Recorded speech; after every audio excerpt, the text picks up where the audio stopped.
Welcome back to another video. Today we're going to learn how to do reverse applique, which is a craft that is really popular right now. Now first let's have a quick look at your Pixie&Me stick and stitch sheet. So inside this kit you will have a sheet that's got some extra florals. This was just a bit of a bonus sheet, and then there'll be the name that you selected for us to print onto it or pre-printed ready to go.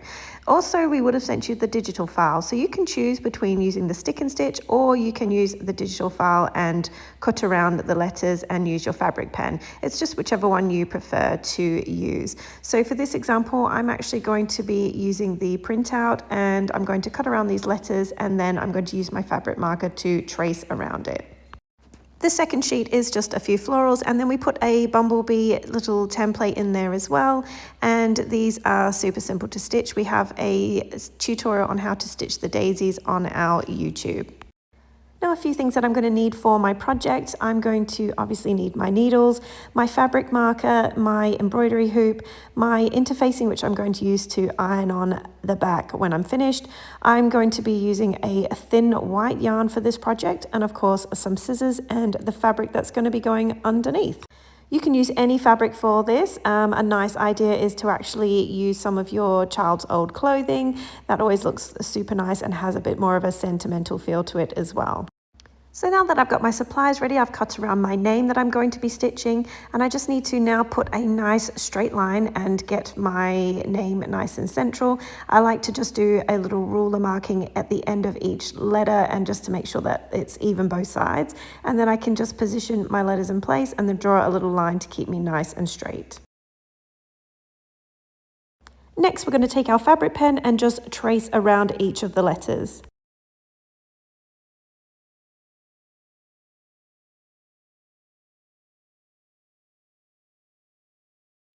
Next, we're going to take our fabric print side down and place it over where you want your lettering to go.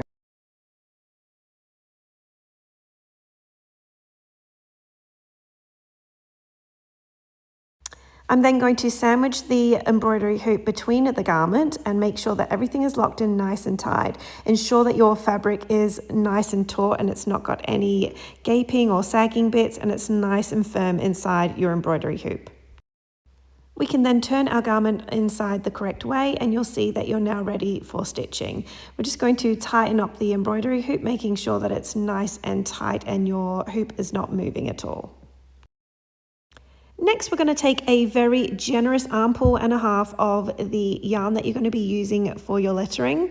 For me, I'm going to be using the white thin yarn.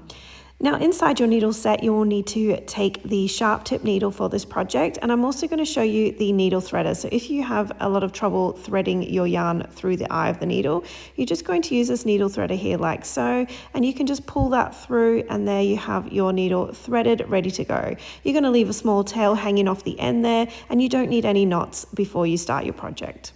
The stitch we're going to be using is the back stitch. So we're going to just start from our starting point. We're going to make sure that our fabric is still nice and tight underneath, and we're just going to pull that yarn all the way through, making sure to leave just a little tail hanging off the end, which we can use to tie off to later. You're going to move forward about 1 stitch length and pull that yarn all the way through. And this is how we start our back stitch.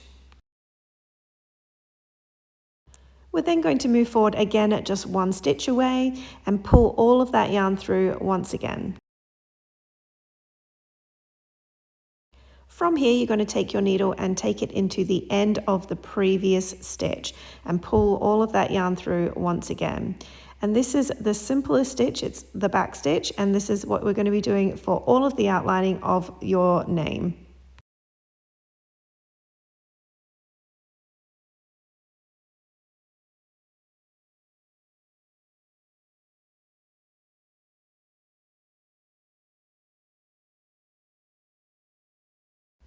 And we'll just continue like this all the way around our letter.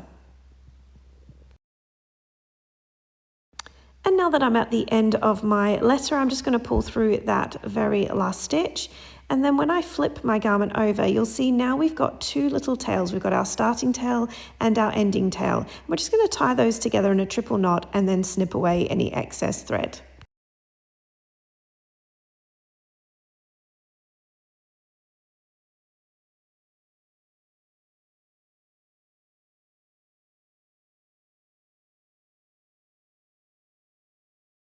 And we're just going to continue like this for the rest of our letters.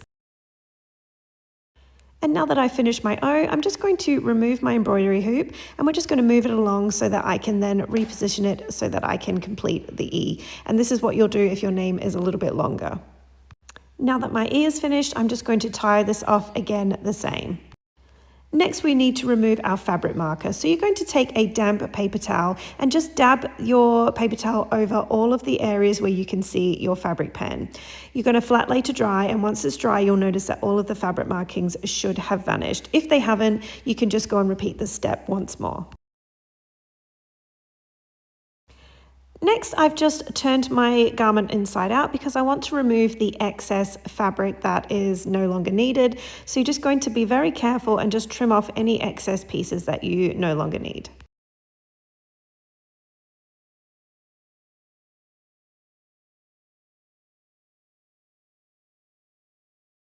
Now, I won't lie, this is the most fun, but also the scariest part.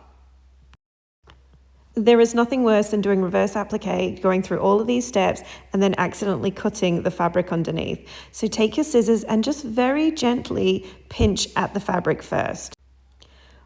Once you feel happy that you've got only the sweater and not the fabric underneath, you can make a very small little snip.